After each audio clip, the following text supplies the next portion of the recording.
Thank you very much. Good afternoon, everyone. I'm a professor at the University of Pittsburgh in the School of Pharmacy. Been working for over 30 years in the area of substance use disorder treatment, intervention, health services research, and in SBIRT. Started that in 2003, and was part of the first efforts that were funded by SAMHSA. So today what we're going to do is talk a little bit about SBIRT as it relates to applying it in a faith-based organization. The slides, we hope, are going to be a great asset to you that you could download and use. I'm going to go over the materials, but I don't expect that you will learn the materials just from this webinar, but you would want to refer back to the slides and read them at a later time. I'm also available to you through the ATTC if you have any additional questions about what we go over. So we're going to discuss the core components of SBIRT. We're going to describe why a faith-based organization could be a good site for implementing SBIRT. We're going to look at the impact of alcohol and other drugs problems in the United States, explain how substance use falls along a continuum, describe the application of the screens that we'll go over and are validated, also the components of what we call brief intervention, and we're going to go over flow, which is what is endorsed by the CDC, but I'm going to give you another way to apply this, which we have found is easier. But if you learn flow and then learn the second part, we find that you can apply this fairly easily, almost after you hear this webinar. And then describe how to facilitate a person's access to substance use disorder treatment. We're going to talk a little bit about how you can use the screens. That's a skill, how you actually administer them, what's part of a brief intervention, and then also how to make an effective referral so somebody actually accesses substance use disorder treatment and you're just not handing them a slip of paper and they don't go to the referral that you've made for them. So this is SBIRT, screening, brief intervention, and referral to treatment that we'll be talking about in evidence-based practice. It's a comprehensive, integrated public health approach, which means that it's applied to as many people as possible so that you can identify people that are at risk and match whether it's an early intervention, or treatment to that individual so that they can reduce their risk of developing a substance use disorder or becoming worse in terms of their health and ultimately even die, because substance use disorders that are not treated are almost always fatal. So there are three core components just by the name: screening, the brief intervention, and referral to treatment. Screening, you use a validated screen. It's fairly quick. The instruments are not terribly long. Brief interventions are 5 to 15-minute conversations.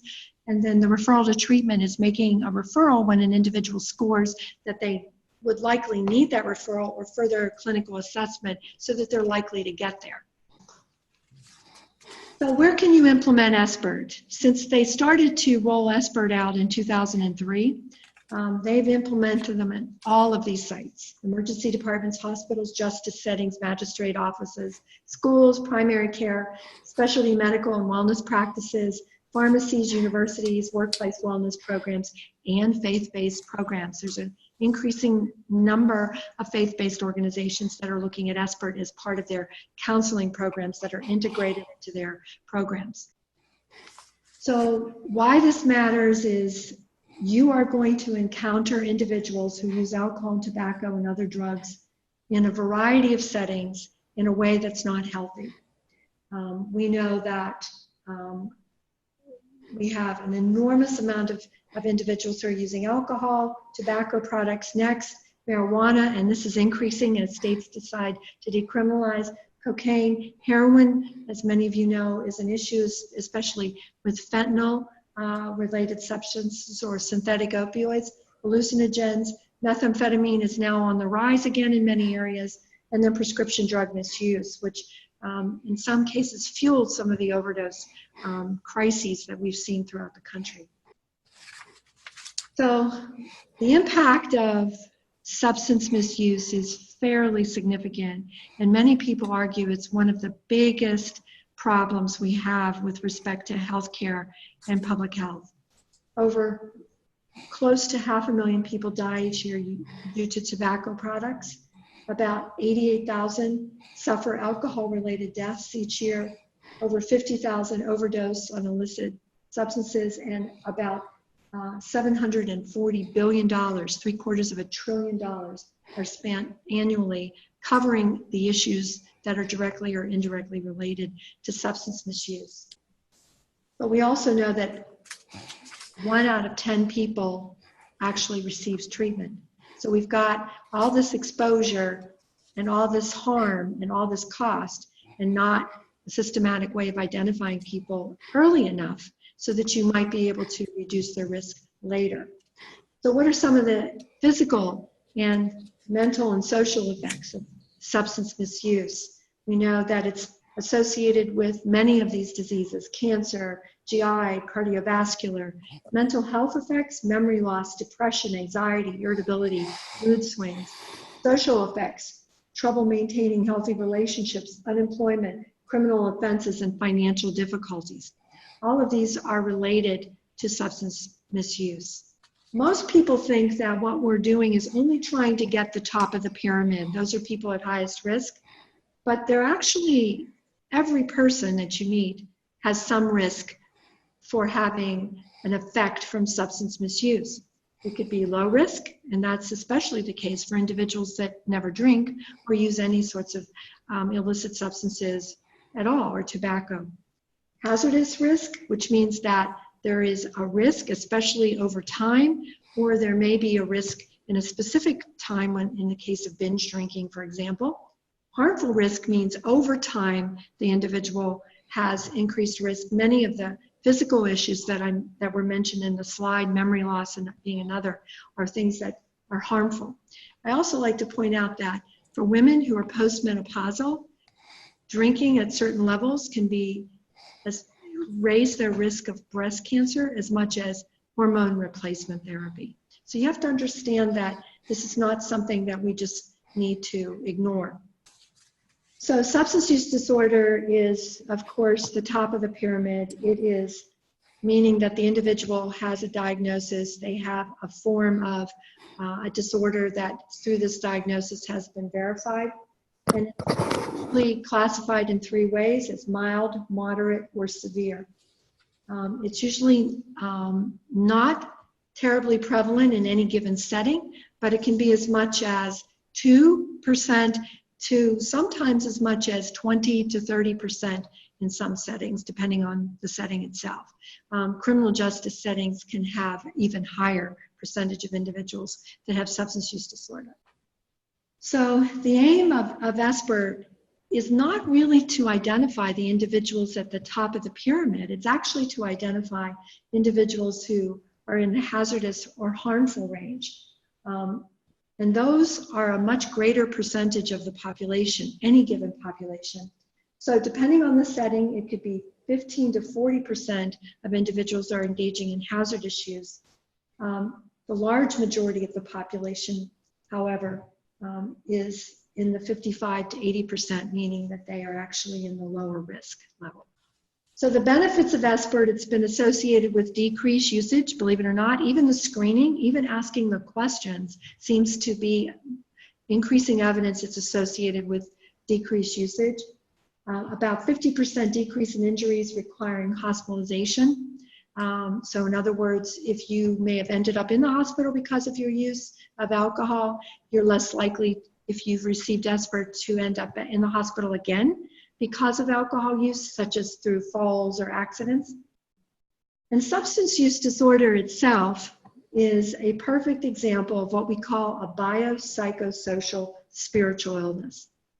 Every illness has these four components, but substance use disorder, they're exaggerated, all four of those components, so we can clearly see how that illness developed and how we need to intervene.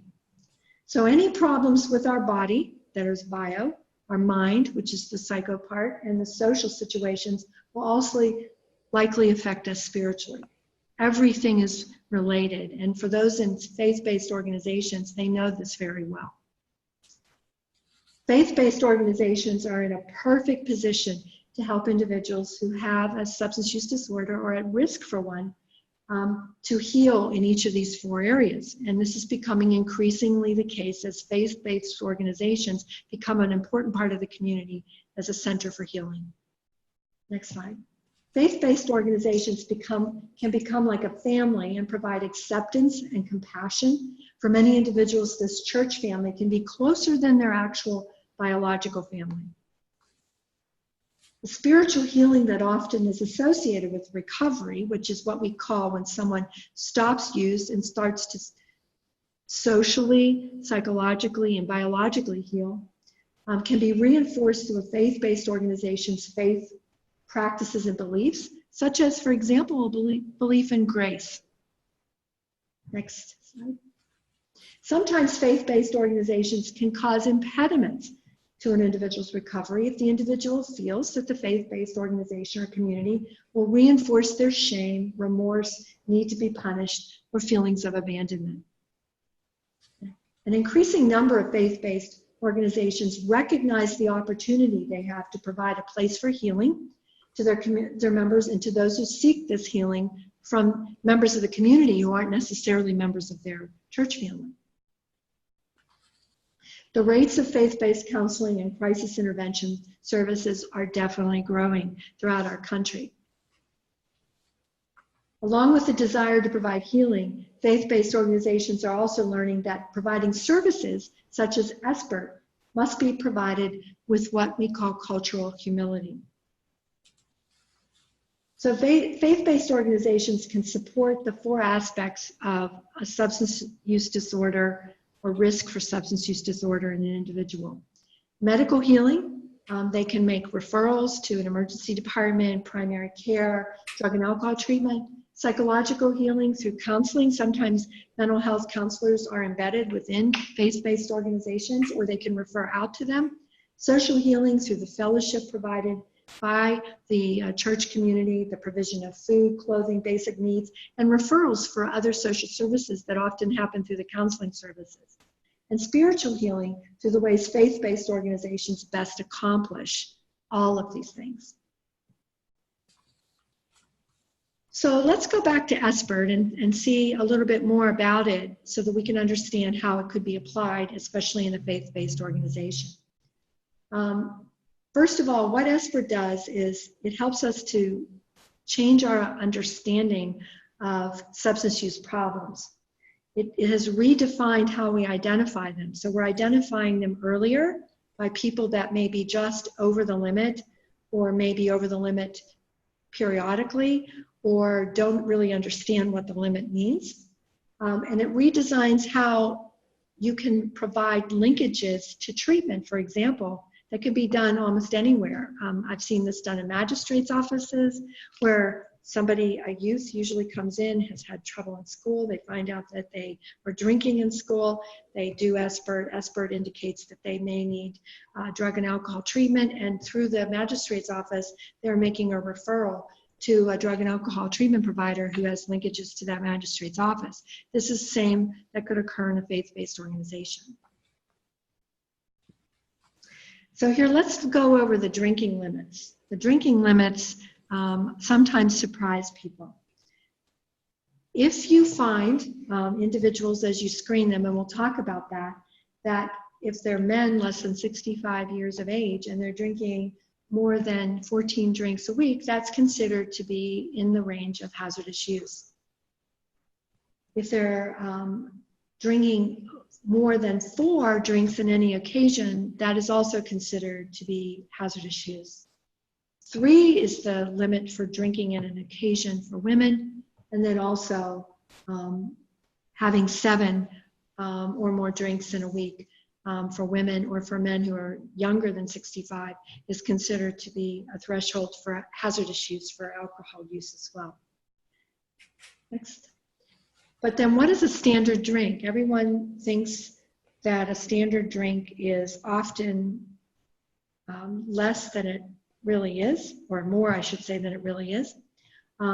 It's a 12-ounce beer, an 8 to 9-ounce malt liquor, and malt liquor comes usually in 28-ounce bottles.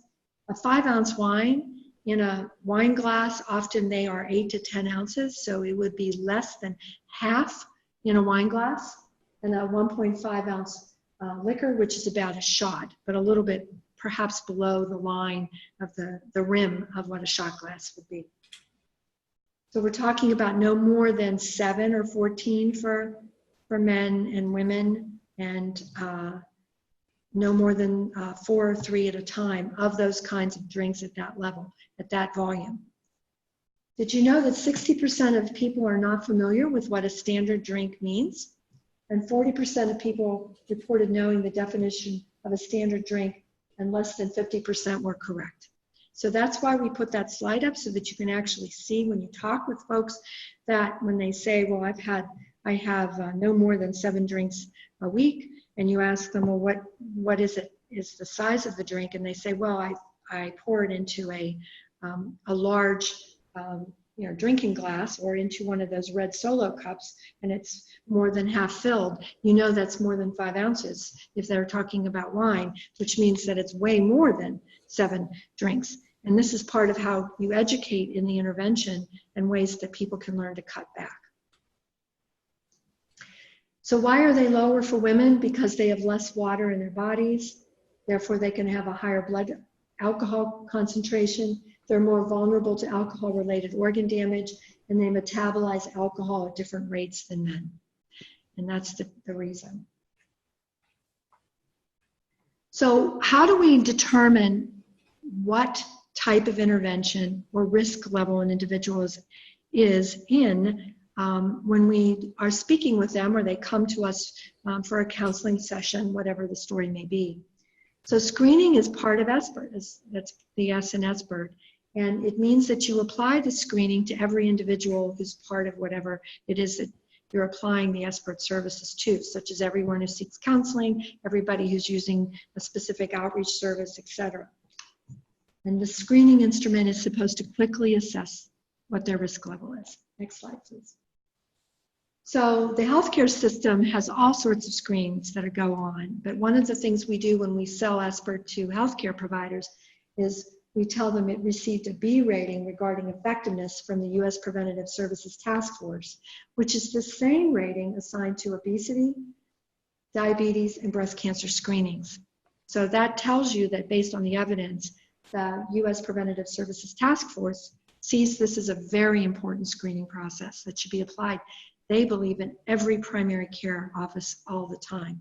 And it's important to think, if you're looking at a community and its wellness, that it's perfectly fine if it's applied in multiple settings and people are getting screened in multiple ways, because that's reinforcing the message of what is safe use, and also that the community values that safe use. So the principles are that active screening is used by all individuals who are part of a program that you define. Screening takes a few minutes and it determines a person's risk level. Next slide. So low risk means that you provide education or reinforcement. You're in low risk, this is great. Harmful risk means that you give them a brief intervention and also education.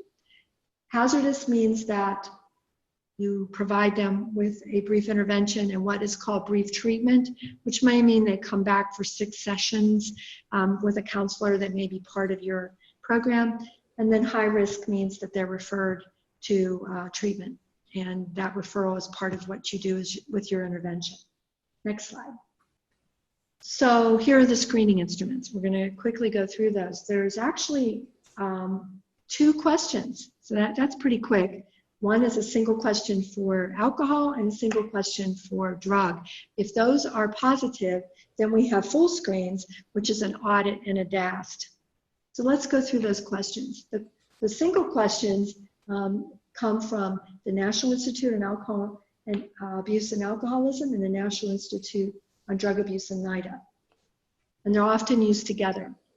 So here's the NIAAA one. How many times in the past year have you had more than 4 drinks for a man and 3 for a woman in a single day?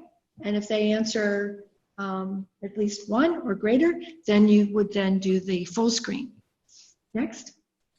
How many times, this is the NIDA screen, in the past year have you used an illegal drug or used a prescription medication for non-medical reasons? If it's 1 or greater, then you do the full drug screen. Next. So what's the full alcohol screen? Well, we recommend the audit, which is a 10-question screening instrument. And it only assesses alcohol risk. Next. So here are the questions for the audit. There are 3 at a time throughout these slides. I'm not going to read through them, but you can see that there's a scoring process for them, and then there's a number that goes with what they say in terms of their scoring and the frequency when it says how often, how many that you do. And you, in an audit scoring instrument, you circle those so that you can add them up. And we have examples of those that we can provide to the ATTC, and they do as well if you wanted to have them and use them. Next. So here's another 3 questions. Unable to stop, expected, you failed to do what was expected, you have to have a drink in the morning. Next. Had feelings of guilt or remorse, unable to remember what happened, that's called a blackout the night before. Next. Have you or someone else been injured because of your drinking? Has a relative friend asked you or spoken to you about your drinking because they were concerned? Next, please. So here are the scores. So zone 1 is lower risk, and that's 0 for 6 for men who are over 65 and women, 0 to 7 for men who are younger than 65. And you just provide feedback or education, reinforce that they're actually at a low range and say this is great for their health. Zone 2 is the score is 7 through 15 for men who are over 65 and women, 8 through 15 for men who are younger than 65. And again, you give them feedback and a brief intervention. Zone 3, the scores are 16 through 19. You provide feedback, a brief outpatient treatment, because this is again considered to be hazardous use. If that's not available, you would refer them to someone who's a drug and alcohol counselor to have them rule out that they don't have a substance use disorder, or to see if they might have what's called a brief treatment available. Zone 4 means that you actually 20 or more refer them to treatment. Next slide, please. The drug abuse screening test is the DAST. Again, we can get you copies of this, and it asks over the last 12 months. We'll go through those again. Next slide. And this is a no and a yes, but you can see how you actually would add up the score, and the instruments allow you to do that very easily. Blackouts, flashouts, more than 1 drug at a time, use more than you needed for medical reasons, feel guilty. Next slides. Next slide, please. And the scoring for the DAST, again, is 0 is no problem, 1 to 2, you monitor and reassess at a later time. 3 to 5, you need to do further investigation, which means that you would need to refer them for someone who could do clinical assessment. 6 to 8, an intensive assessment, which is a clinical assessment, and then severe, they're referred definitely for treatment. Okay?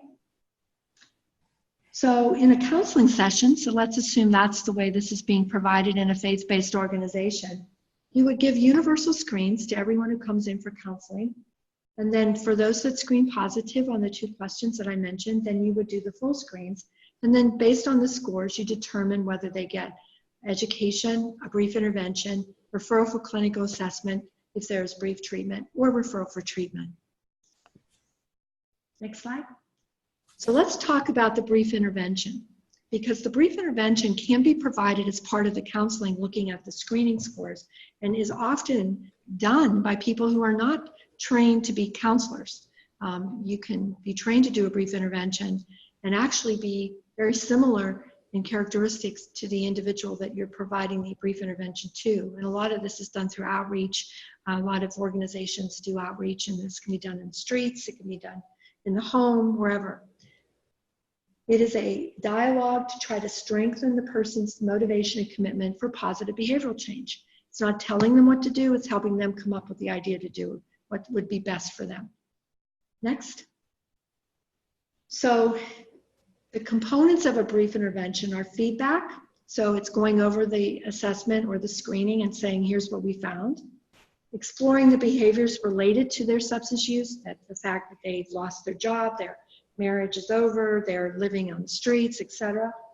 Strategy to set up goals of how they can work through a process of getting themselves to a more positive place and having them identify what those goals are and for them what a positive place means.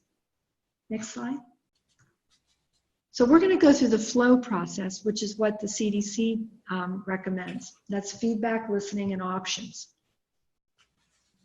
Feedback is you ask for permission to enter into a discussion or to go over the screening results. It's always important to ask for permission and then pause for a reaction and provide a simple, factual, non-emotional statement about the individual's risk for harm. Next slide. You prompt the person to verbalize their understanding of risk level, their responsibility for personal choices, their ability to choose different behaviors, the relative importance of the new behaviors, and their level of confidence in achieving the specific behaviors. You encourage the person through options to explore different, safer choices and commit to the most important and realistic options for behavior change. So that's what flow is. Next slide. When providing feedback, flow, here's your checklist. Ask the person for permission, be straightforward and introduce the topic, briefly disclose your concern, and use a collaborative approach. Next slide. So asking permission in a way that's inviting and collaborative, it says, do you mind if I ask you a few questions about your substance use? Can we review the results of your screening form you completed?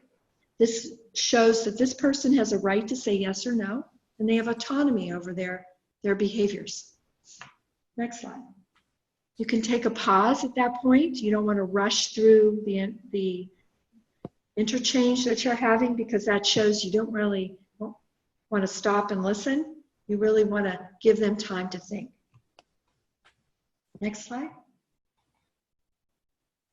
So in order for them to feel that you really are there for them and you're listening to them and you're not judging them and that you have compassion, you want to really make sure you understand their perspective, you support their need to relate with you, and you make the person feel that they're center of this conversation or relationship that you have with them.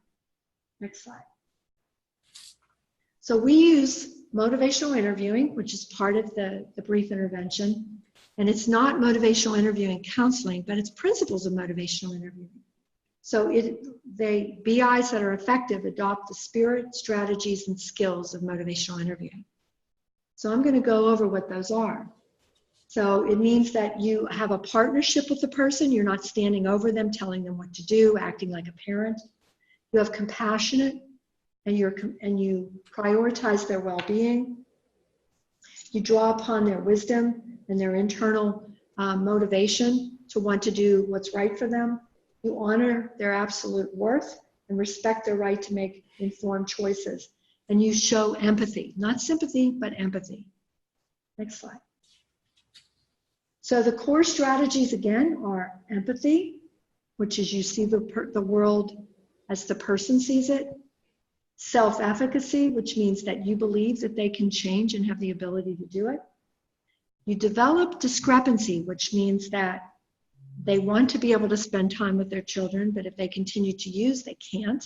So they start to weigh, well, I do want to do this, but my use is holding me back, as one example. And you try to build rapport and trust, which means you don't want to get into a tug of war, an argument, heaven forbid, anything worse than that, because that discord is going to drive them away. So what it does, it has the person look at, they want to do this, but they're not sure they can, or they want to do something else. And they have to weigh what's better for them and what's worse for them. And that, what we call ambivalence or discord, is what creates for them the ability for you to say, well, it sounds like on one hand, you really like hanging out with your friends who are using, but on the other hand, you have no place to live and you have lost your job and your family and connections, so you want to hang out with them as well. And then over time, you want to hang out with them more. So that discord means that the goal, as the individual experiences it, is to try to reestablish their relationship with their family or members of their community that are more positive. So no matter what happens, you do not want to get into discord with the individual. It's a breakdown in the working alliance. Persons can yell at you, they can get upset, and you can use what's called reflective listening. Says, it sounds like you're upset. I hear this is upsetting you. Do you need a few minutes? You never say, wait a second, don't yell at me. You don't ever make it personal. Next slide. Here's some signs of discord. Look, I don't have a problem. I'm in trouble. Can we finish this up so I can get out of here? I can quit anytime I want to. My dad was an alcoholic. I'm not like him. It may feel like the person is resisting you, but you're just on different pages. And you have to see it that way as opposed to their not listening to you or making you feel like they're being deliberately belligerent. Next slide. So dealing with discord, you avoid confrontation, you avoid labeling, saying, look, it looks like you don't have the strength of character to do this. Stereotyping, well, I know people like you, you can't, you're never going to get around to it. And forcing individuals to follow your advice. Listen, this is what I think you should do. All of that's going to drive people away. Next slide. So here are some strategies that reduce discord. Reflect. Reflect is your punt. Always, if you can't figure out what to say, it sounds like you're upset. This sounds like this may be something you want to do someday. On one hand, I hear you want to do this. On another, you want to make the person realize you're hearing them. Apologize. I'm sorry if I offended you. I'm not trying to push you. Affirm. I appreciate you coming in today. It must have been difficult for you. And shift focus. I'd really like to hear your thoughts about what happened when we made that referral for you, as a way to get them off of something where they're sort of focusing on the discord. So here are some MI skills that really help with the alliance and help to move people towards change. ORS is the mnemonic device they use. Open-ended questions, affirmative statements, reflective statements, and then summarization. Open-ended questions are, you never ask a question that has a yes or no answer. So it's, how did you do this? Why did you do this? What did you do? As opposed to, would you do this for me? Because people will end the conversation with a yes or a no. You try to have them evoke feelings that you can see so that you can reflect them back. You try to obtain additional information that will help you determine the balance, and you try to encourage the persons to elaborate. What makes you do this? How do you find a place to sleep at night? When do you go to your next primary care appointment? These are all examples. Next slide. Affirmative statements increase the confidence that you have in the individual and they have in themselves by saying you're looking at their strengths, their areas under control, and you respect their concerns. That's a good suggestion. That must be very difficult. I appreciate the fact that you came in today. Those are all affirmative statements. Another one is, last time we talked, you were able to stop using for a week. I understand that you had a slip, but it seems that you could use the same strategies you used the last time we talked to stop using again. Reflective listening says, you hear what the person is saying and feeling.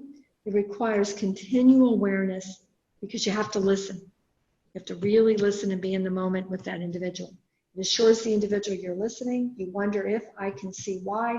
You are pretty sure, so that the person knows that they matter. Because for a lot of people, that's the key to motivating them, that you see them, understand them, and that they matter. So there's 3 different types of simple reflections. I'm not going to go over those, but if you want to learn more about them, we have some ways in which we can teach them. Simple reflections for a webinar like today are sufficient. Next slide. Summarization says, well, I guess we agreed to this. It sounds like you're going to, we've agreed that you'll do this, and here's the steps that we've agreed upon. It gives you a way to say, we've kind of developed a contract between us of what the next steps are. Next slide. So what you're listening for is that the person has or doesn't have confidence, but you want to see if you can find any confidence that you can build on. Well, it sounds like you have confidence to do this. How could we transfer it to something else? And importance, that something is important to them so that that could be a goal for them to move towards. Okay, next slide. Keys to success are that the person is confident they can make the change and the change is important to them. That's how you can drive individuals towards wanting or deciding to make change. Next slide. Here's some examples of confidence and importance that you can reiterate to somebody to help them gain more confidence and see what's important to them. I did it once, I can do it again. Go back for a second. Little changes are better than big. I'm ready to start. I want to change for my sister. I want to feel better. Okay? So at the end of the flow, you are ending up with some specific ideas of what can be done. Next slide. You list options, you offer guidance, and you provide affirmation. Let's come up with some goals. I could tell what has worked for other people. You'll be the best judge of what works for you. Next slide. And then you say, I'd like to meet with you in a week, in 2 weeks, whatever works. And that assures accountability. They also know that you care enough that you're going to continue to talk to them. Next slide. And you know you're done when the person is capable of making the change. They can do it on their own. Don't need to have every single step done for them, and they're prepared to make a change. Sometimes the change is small, that's okay. Sometimes it's big, that's great. Next slide. Does the person have the capability? Does the person own their plan? And are they prepared to accomplish the plan, which is even a small step in your summarization. It doesn't have to be a big step. A small step is great. Next slide. So you measure success in small changes. Somebody's not going to meet with you and in 5 minutes say, yep, I'm going to stop using heroin. But you can say, let's move in small steps. Maybe let's help you get a clinical assessment. Or they may say, if they're drinking more than the levels, I think I could cut back. Or if they're smoking marijuana, I think I can cut back. Make sure that any change they commit to is realistic. And also that if they say, look, I don't think I can stop smoking marijuana altogether, but I think I can cut back and only smoke it 3 times a day. Right now I'm smoking it 6 times a day. So accept small changes in the right direction as being valid. Here's a cheat sheet. We've demonstrated that this works to enhance motivation in several studies, and it is a really quick way to learn how to do a brief intervention so that you don't have to remember all the things that I just went over, but you just follow this in steps. Permission, open-ended questions, listen reflectively, affirmation, roll with ambivalence, and summarize. So let's go through that very quickly. Ask permission, as we said before. Can I talk to you about your screen? Open-ended questions. How are you drinking? When are you drinking? That sort of thing. That's your next set of questions. Reflective listening, it sounds like it must feel this way for you. I hear you're frustrated. This must be difficult for you. And the affirmation says, I hear that this is, really the way that you want to be able to live now, but I understand that this is how you want to be able to change over time. Next. And rolling with ambivalence means that if there is discord, or if the person is saying, I don't know if I can do this or not, that you don't get your back up and start to get into a situation where you're sort of fighting them. But you just roll with it and come back and say, it sounds to me like on one hand you want to, and on one hand you don't, or it sounds like this is frustrating you, or that you're happy or about this particular, whatever it is. Reflective listening is a really good way to roll with ambivalence. Next slide. Summarization, as we mentioned, is you summarize. What are the steps we agreed upon? And it must be mutually agreed upon. So, and we have Polaris handouts that the ATTC can provide to you as a cheat sheet that you can keep with you when you start to do your brief interventions. We've trained pharmacists. We've trained lots of folks in an hour and a half to be able to do this, and they've done it pretty consistently, and especially using the cheat sheets that we can give you. Referral to treatment, for those that score in the need to have treatment, it's important to make sure that that individual can actually access treatment, and it's not just a passive referral, like a slip, call this person when you can. There's lots of misconceptions about treatment.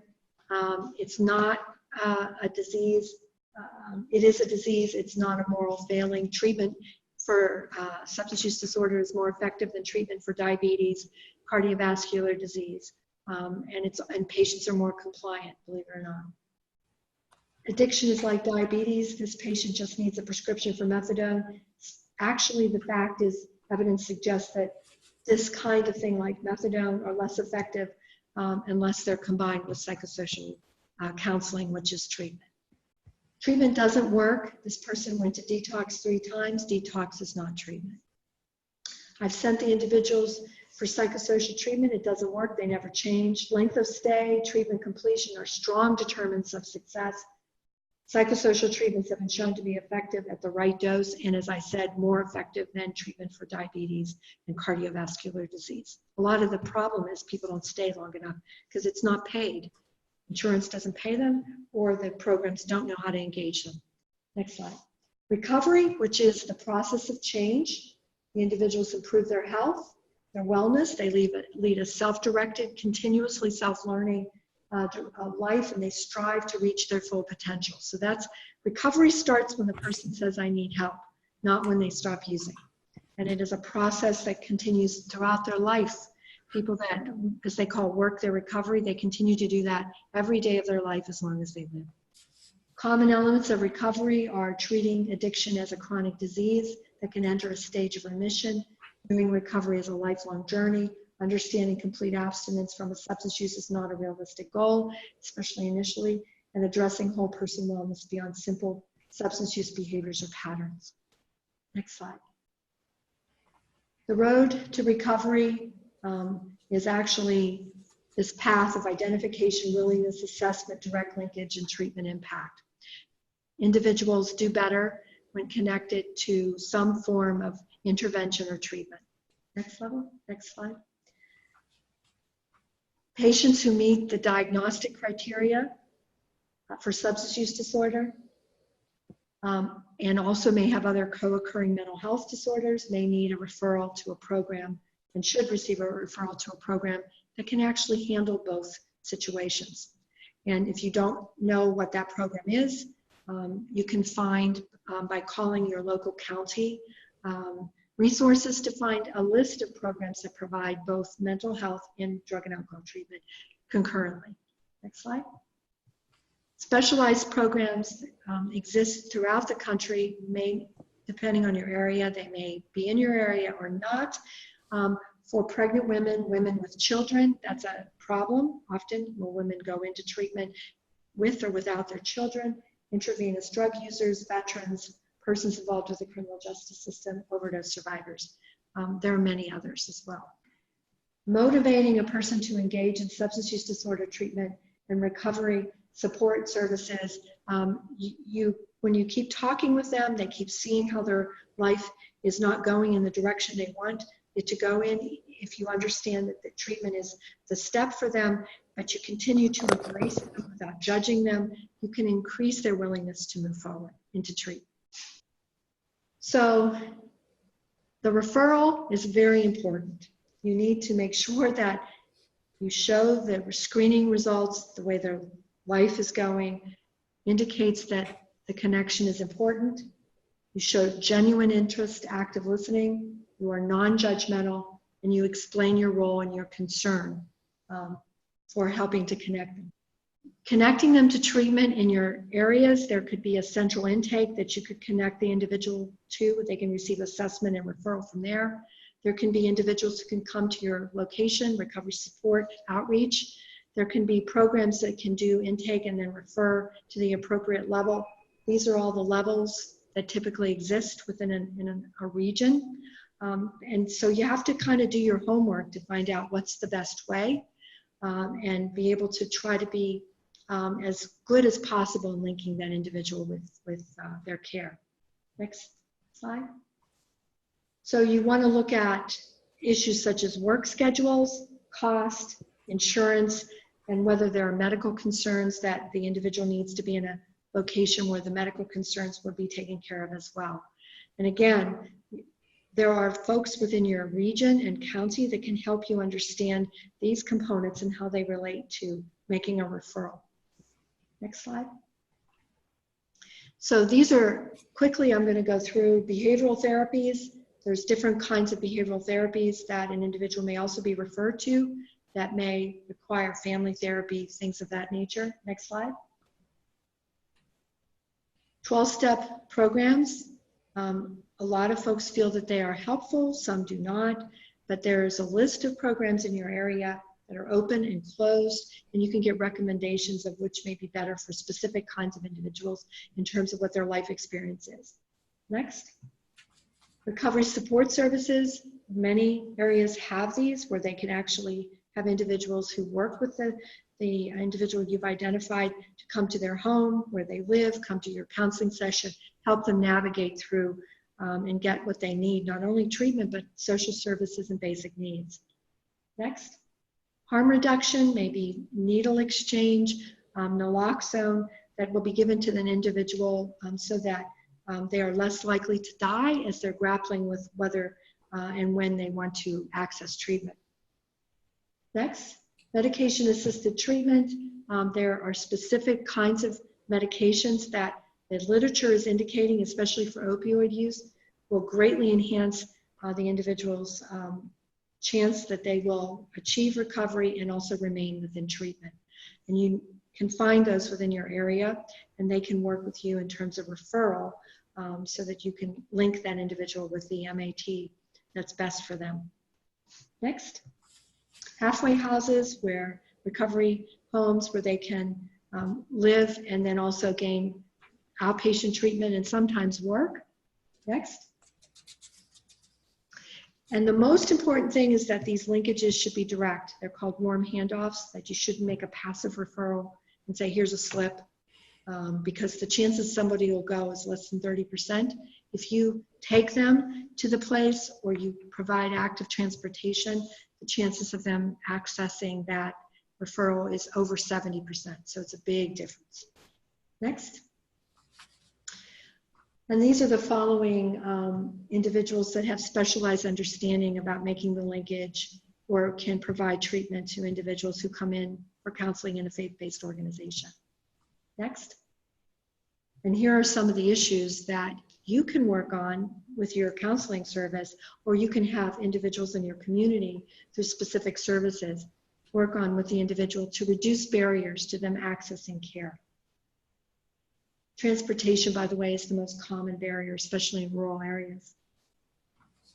So effective treatment helps, what does it do? It helps them become aware of what drives their misuse, create strategies for relapse prevention, identify triggers and learn how to avoid them, learn how to manage a relapse, develop enhanced social and coping skills, and strengthen social supports. Treatment that is conducted with appropriate intensity and duration leads to more successful outcomes, and that we all know is the case with any treatment. Under treatment, not giving someone the appropriate level of treatment or not the appropriate duration often results in very poor outcomes, as we all know. Next. Confidentiality, it's very important. Every state, federally, there's confidentiality rules. States have even sometimes stronger rules. You cannot divulge the name of an individual that you've referred for treatment unless they provide you with consent, and you cannot make a referral without their consent. Please check with your state and their regulations, whether they follow the federal regulations or whether they have stricter regulations as they do in Pennsylvania, for example. If you want any more information about any of the things I've gone over, please don't hesitate to reach out to the ATTC or to us directly. Thank you for your time.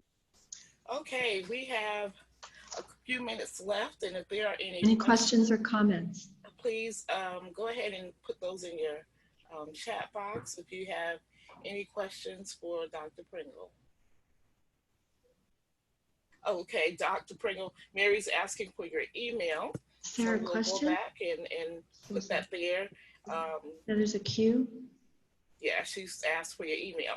Ann is asking, are you familiar with any billing for SBIRT services in a pharmacy setting? Okay, we're going to provide you with my email address. And yes, I am familiar with billing for SBIRT services in a pharmacy setting. Virginia, their Medicaid provides billing for pharmacy. North Carolina is moving towards that. Pennsylvania, we're about to embark on a pilot with the National Association of Chain Drugstores, where one of the Medicaid vendors, MCOs, is going to be providing funding to pharmacies to do SBIRT services. Okay, great. How do you get Joanne is asking, how do you get the individual to agree to participate? You would ask them, first you greet them sincerely. You look them in the eye, because a lot of your body language sets the stage. And then say, every person is getting a screen. That's what's important about the universal screen. And here, could you fill out this information? This is part of what we ask everyone to complete. That could be more than the screen. It could be their background information and so forth, their address and everything. And then you give them the 1 or 2 question screen. Or you can do it as part of conversation and say, do you mind if I ask you a question, which we ask everyone? Most people will say, okay. And then you would do those the question screens that we mentioned. Just do it in conversation.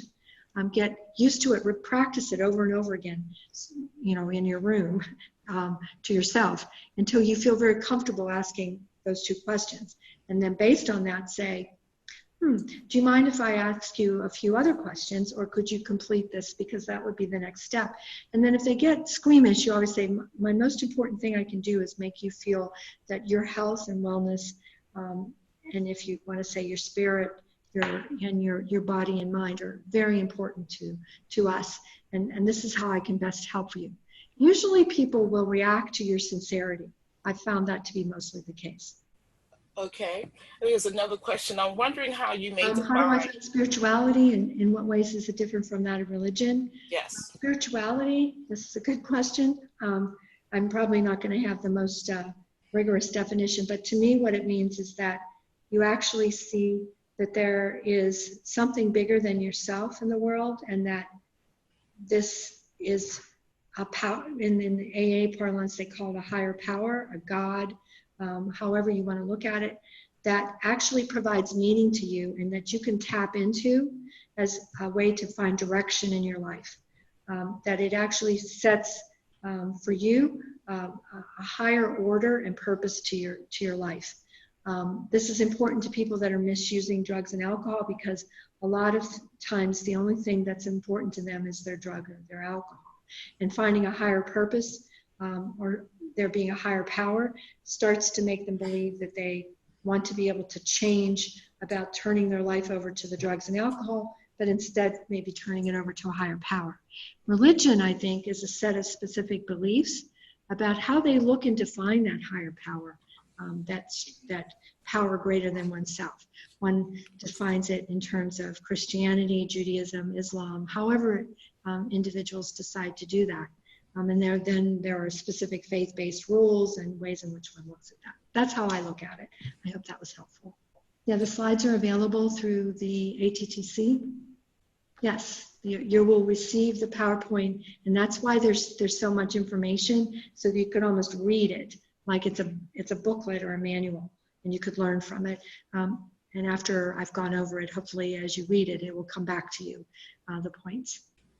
Okay, well, it's 3 o'clock, and we really appreciate you, Okay. Dr. Pringle. I guess that's, oh, thank you. Thank you. Thank you all very much for your time and attention, and look forward to hearing more from you should you desire to do so. Take care.